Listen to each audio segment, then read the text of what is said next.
चक्रवालेषु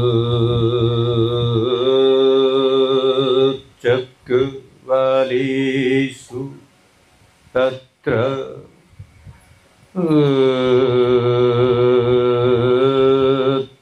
गच्छन्तु देवता सद्धम्मं मुनिराजस्य सुनन्तु सगमोखदं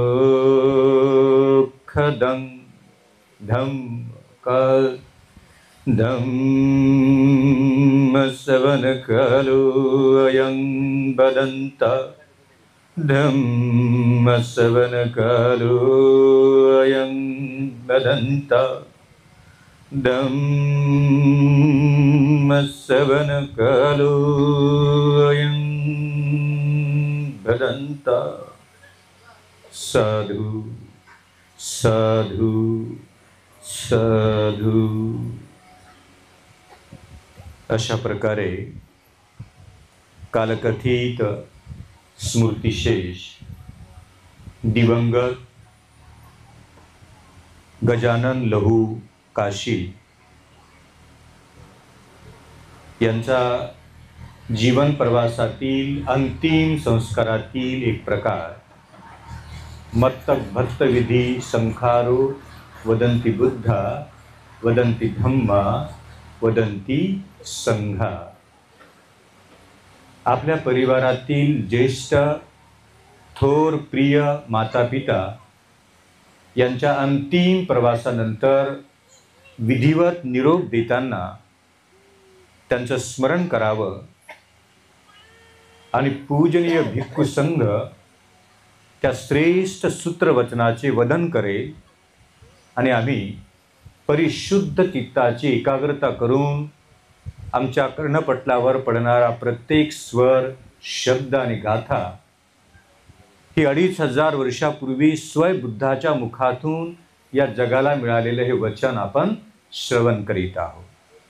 आणि म्हणून सुरुवातीलाच म्हटलं एवं मे सुतम, this word is not belong to me, this word is not belong to any person, this word is belong to the Buddha.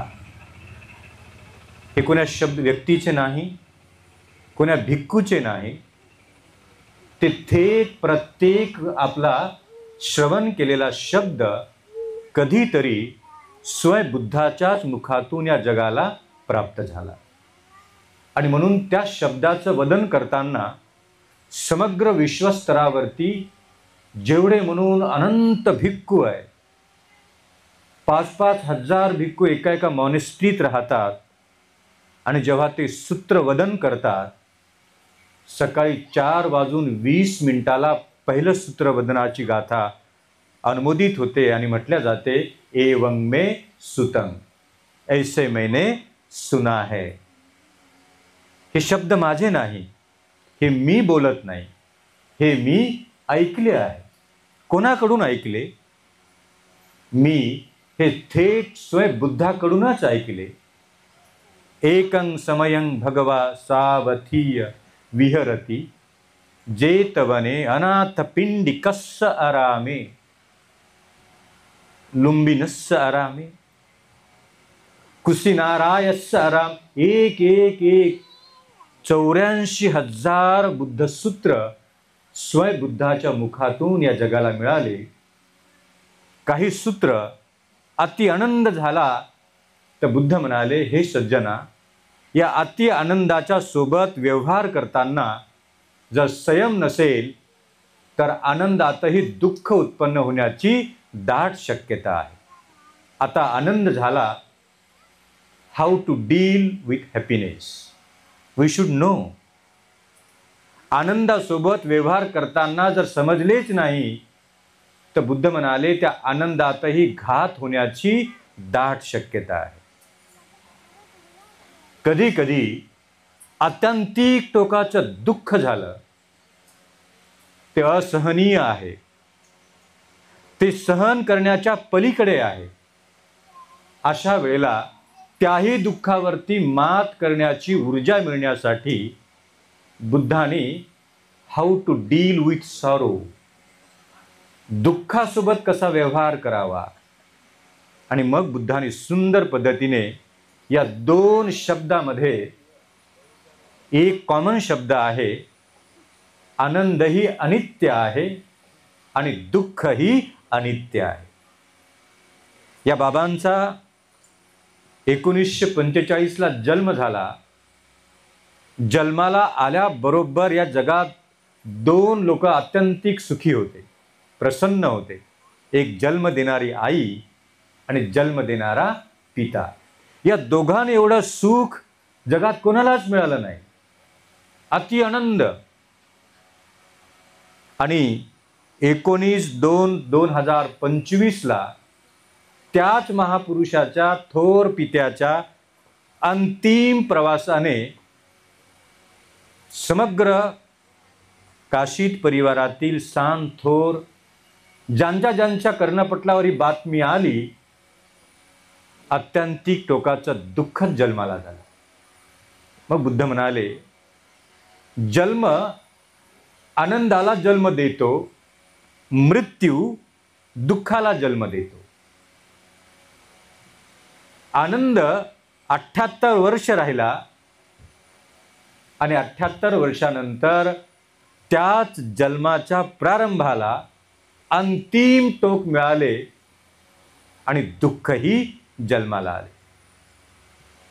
मृत्यूत व्यक्ती मृत्यू प्रवासाला पाहताना त्याही व्यक्तीला अत्यंतिक वेदना होतात. हा माझा शेवटचा श्वास आहे. बुद्ध म्हणतात, निसर्गात दोन लोकांनाच मृत्यूच्या वेदना होत नाही. एक स्वयं बुद्ध आणि दुसरं अर्हत भिक्खू. आणि म्हणून बुद्धांनी 78 वर्षापूर्वी जो अति आनंदाचा क्षण या निसर्गाने पाहिला, बुद्ध म्हणतात, हे अलिखित करार आहे. आज नाही तर उद्या, उद्या नाही तर परवा. 78व्या वर्षी, 80व्या वर्षी, 85व्या वर्षी, 90व्या वर्षी, 100व्या वर्षी, 110व्या वर्षी कधीतरी निसर्गाला दिलेलं प्रॉमिस, मी आलोय, मी जाणार आहे. कधी, कसा, कुठे, कोणत्या स्वरूपात. बुद्ध म्हणतात, there is two things is totally uncontrol from you, me and nature. First is my birth and second is my death. जन्म कुठे व्हावा आम्ही ठरवत नाही. माझे माता पिता कोण असावेत आम्ही ठरवत नाही. माझी जन्मभूमी कोणती असावी आम्ही ठरवत नाही. निसर्गच ठरवतो माता पिता, निसर्गच ठरवतो जन्म प्रवास आणि निसर्गच देतो जन्मभूमी. आणि निसर्गात जन्माला आल्यानंतर तो प्रवास कसा असावा, व्याधीग्रस्त असावा का व्याधीमुक्त असावा, सुखात असावा का समर्थ भावात असावा, व्यसनमुक्त असावा का व्यसनाधीन असावा, सतत दुःखात असावा, वेदनेत असावा, पीडेत असावा, व्याकुळतेत असावा, की समर्थ आणि पवित्र प्रवासाचा असावा, याचा सर्व निर्णय मात्र निसर्गाने माणसाकडे सोपवला. मृत्यूचा प्रवास मात्र निसर्ग पुन्हा एकदा आपल्याकडेच घेतो. मृत्यू कसा व्हावा, बुद्ध म्हणतात, बोलता बोलता मृत्यू यावा, पाहता पाहता मृत्यू यावा, वेदना शून्य मृत्यू यावा, वेदना रहित मृत्यू यावा, वेदना युक्त मृत्यू यावा. शांतपणे उजव्या कुशीवर झोपला आणि झोपेतच मृत्यू आला, बोलता बोलता मृत्यू आला. बुद्ध म्हणतात, मृत्यू कसा यावा याचा सुद्धा पूर्ण ऊर्जा निसर्गाने आपल्याकडे ठेवली.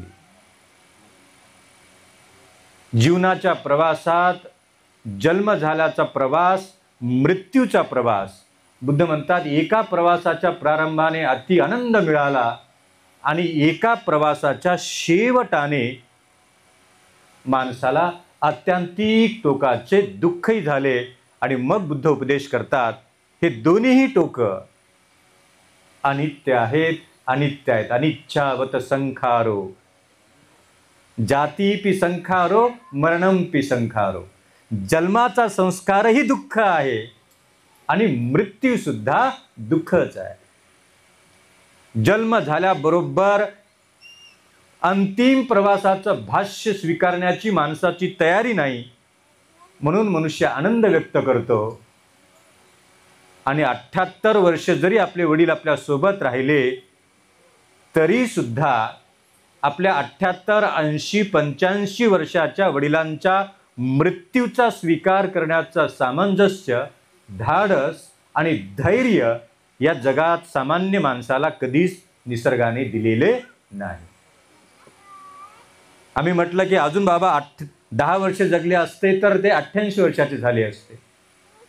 88व्या वर्षी आपण म्हटलं असतं अजून बाबा 10 वर्ष जगले तर 98 वर्षाचे झाले असते. 98 वर्षाचे झाले असते तर आम्ही म्हटलं अजून 2 वर्ष काढा, शतक पूर्ती होईल. शतक पूर्ती झाली तर मग बुद्ध म्हणतात की आम्ही म्हणणार का की बाबा आता शतक पूर्ती झाली, तुम्ही गेले तरी चालेल? नाही, अजून 10 वर्ष मिळू दे, अजून 10 वर्ष मिळू दे. आपल्या प्रियजनाचा निरोप घेण्याचं धैर्य, धाडस आणि सामंजस्य या निसर्गात सामान्य माणसाला निसर्गाने दिलंच नाही आणि म्हणून दुःख उत्पन्न होते. यावेळेला बुद्ध तुम्हाला मला साऱ्या प्रकृतीला उपदेश देताना बुद्ध म्हणतात की बुद्धांना आज आपण या साऱ्या निसर्गाला थँक्यू म्हणूया. काही शोक करू नका, काही आक्रोश करू नका, काही परिदेह करू नका, काही व्यापाद करू नका. निसर्गाला थँक्यू म्हणा की आमच्या घरातल्या ज्येष्ठांना 78 वर्षाचं आयुष्य दिलं.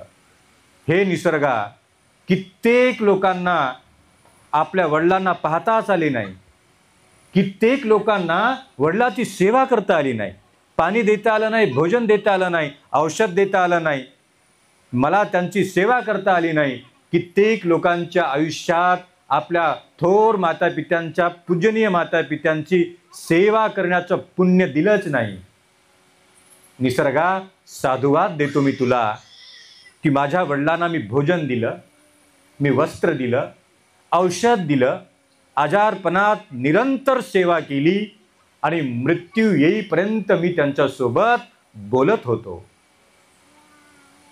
बुद्ध म्हणतात याच्यापेक्षा मोठं पुण्य या जगात काहीच नाही.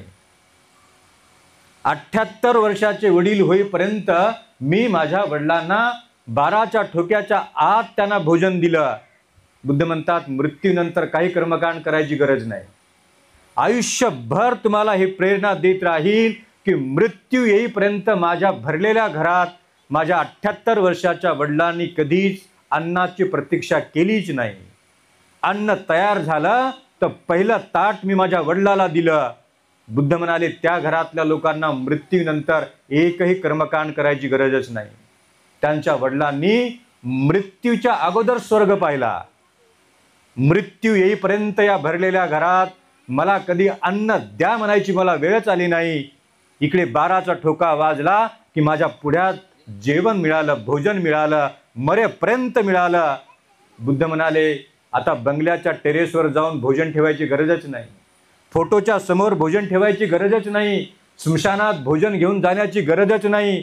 वर्षपूर्तीनंतर कुठेच जेवण घेऊन जाऊ नका. जर भोजन द्यायचंच आहे, हे सज्जना, थोर मातापित्यांच्या मृत्यूची प्रतीक्षा करू नको. जर आज तुझे मातापिता हयातीत आहे तर आजच भोजन दे. भोजन हे केवळ मृत्यूच्या अगोदरच दिल्या जाते, मृत्यूच्या नंतर केवळ स्मरण केल्या जाते. म्हणून आजच्या विधीला म्हणतात पुण्यानुमोदन. सेवा आणि स्मरण या 2 शब्दात बुद्धांनी निरंतर भेद केला. सेवा मृत्यूच्या अगोदर आणि स्मरण हे मृत्यूच्या नंतर. सेवा मृत्यूनंतर करता येत नाही. आज किती वेळा तुम्ही म्हणा की बाबा तुमचे आवडते पदार्थ आम्ही तयार केले, तुमच्या फोटोसमोर ठेवतो, ग्रहण करा. किती याचना करा, आटापिटा करा, विनंती करा, आक्रोश करा. आज बाबा तुमची विनंती स्वीकारणारच नाही. पण जिवंत असताना जेवण तयार आहे, आपण ग्रहण करा. आणि आवडतं जेवण तुमचं बनवलं मृत्यूचा तो प्रवास मोठा सुखकर होईल की वृद्धकाळाच्या प्रवासात या भरलेल्या घरात या वृद्ध व्यक्तीला माता पित्यांना भोजनाची कधी प्रतीक्षा करावीच लागली नाही. बुद्ध म्हणतात हे सर्वात मोठं पुण्य तुम्ही संपादित केलं. हे सज्जना, वस्त्र द्यायचेच आहे तर थोर माता पित्यांच्या मृत्यूची प्रतीक्षा करू नको. वस्त्र द्यायचेच आहे तर मृत्यूच्या अगोदरच दे आणि थोर माता पित्यांना वाटू दे या भरलेल्या घरात मला कधी वस्त्राची प्रतीक्षा करावीच लागली नाही. कोणाच्या जन्मदिनाच्या निमित्ताने, कोणाच्या लग्नाच्या निमित्ताने, कोणाच्या काय तर कोणाचं काय, शेवटपर्यंत मला वस्त्र मिळालं. आणि 70, 75, 78, 80, 85 या प्रवासात वस्त्राचा लाभ केवळ ऊन, वारा, थंडी, पाऊस, डास, मच्छर आणि शरीर जतीचं रक्षण करणारं साधन आहे. आणि मरेपर्यंत मला हे साधन मिळालं. बुद्ध म्हणाले, प्रेतावरती किती मोठे भारीचे वस्त्र टाकले याचा संबंध सेवेशी कधीच नाही. आईला वस्त्र द्यायचंच आहे, आत्ताच द्या, जे पाहिजे ते द्या आणि ते वस्त्र देऊन त्या पुण्याला प्राप्त करा.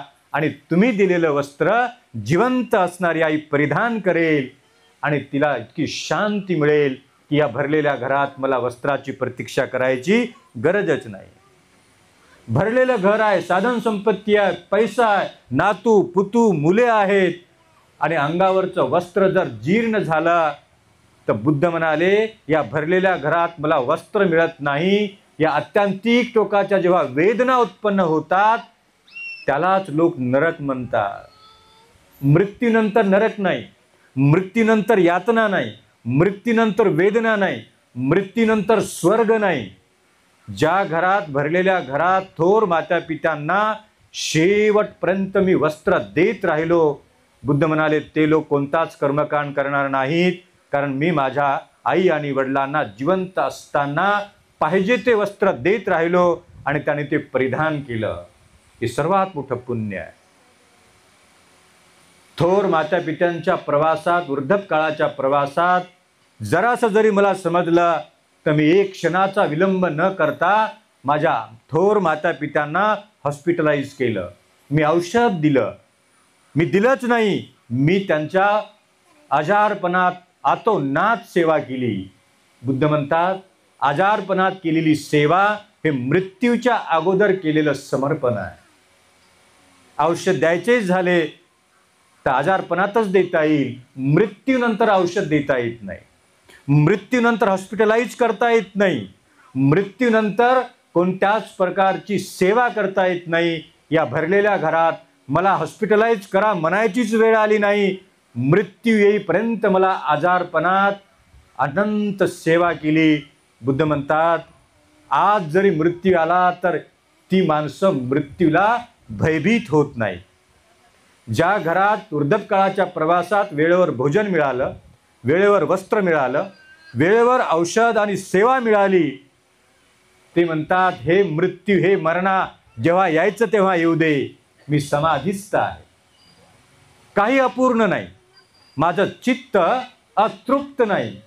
सारं सुख पाहिलं, दुःख पाहिलं, समाधान पाहिलं, संबंध पाहिले, देणं घेणं पाहिलं, व्यवहार पाहिला. आता शांतपणे एकदा मृत्यू आला तर मी त्याचा स्वीकार करेल. आणि जेव्हा मृत्यूचा स्वीकार करण्याची ज्यांना अवस्था मिळते, बुद्ध म्हणतात तेथेच वेदना शून्य मृत्यू येतो, वेदना रहित मृत्यू येतो. चौथं पुण्य देताना बुद्ध म्हणतात हे सज्जना, जर बोलायचेच झाले तर आत्ताच बोलून घे, मृत्यूनंतर संवाद होत नाही. मृत्यूनंतर संवाद होईल का? आज बाबांना बोलायचं जर झालं तर बोलता येईल का? जे जे बोलायचं आहे ते मृत्यूच्या अगोदर बोलून घ्या. मृत्यूनंतर पश्चाताप करून काही अर्थ नाही की मला हे बोलायचं होतं पण राहून गेलं. शेवटचे 6 महिने आमचं बोलणंच झालं नाही, शेवटचं वर्षभर मी बोललोच नाही. काही लोक म्हणतात 3 वर्ष मी बोललेच नाही. कारण कोणतेही असतील, बोलायचे झाले तर काय म्हणा, या भरलेल्या घरात दररोज मला कोणीतरी आवाज देत आहे. बुद्ध म्हणतात 80व्या वर्षी आपल्या आईला जर तुम्ही आवाज देऊन घरातून बाहेर पडत आहात, सकाळी सकाळी उठला, स्नान शुद्धी केली, हातात बॅग घेतली आणि बाहेर पडताना आई मी निघालो असं म्हटलात, तर बुद्ध म्हणतात तुमच्या आईचा संपूर्ण दिवस मोठा प्रसन्न जाणार आहे. काम केलं, कष्ट केलं, व्यापार केला, उद्योग केला, पुन्हा संध्याकाळी घरी आलात, फ्रेश झालात, आई मी आलो असं म्हटलात, तर तुमच्या आईची रात्र मोठी प्रसन्न जाणार आहे.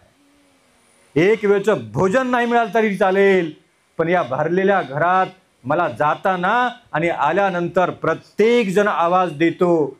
बुद्ध म्हणतात मोठं समाधिस्थ जीवन आहे त्या घरातल्या वृद्धांचं. ज्या घरात वेळेवर भोजन मिळालं, ज्या घरात वेळेवर वस्त्र मिळालं, ज्या घरात वेळेवर औषध मिळालं आणि ज्या घरातल्या लोकांनी निरंतर मला सदैव बोलत राहिले, शेवटपर्यंत माझ्या बाजूला बसून माझ्याशी संवाद होत राहिला, बुद्ध म्हणतात मोठा वेदना शून्य मृत्यू येणार आहे. तो स्वर्ग आहे. भरलेलं घर आहे, भोजन मिळत नाही. भरलेलं घर आहे, वस्त्र मिळत नाही. भरलेलं घर आहे, औषध मिळत नाही. भरलेलं घर आहे, इथे कोणी बोलत नाही. बुद्ध म्हणाले जिवंतपणी त्या वेदना इतक्या उत्पन्न होतात की कित्येक लोक मृत्यूचा स्वीकार येऊ दे म्हणतात, कारण ह्या वेदना सहनच होत नाही. बुद्ध म्हणतात ज्यांनी ज्यांनी जिवंतपणी वेदना दिल्या आणि मृत्यूनंतर हजारो लोकांना निमंत्रित करून मी भोजन दिलं असं जर कोणी म्हटलं, तर बुद्ध म्हणतात ही केवळ औपचारिकता आहे.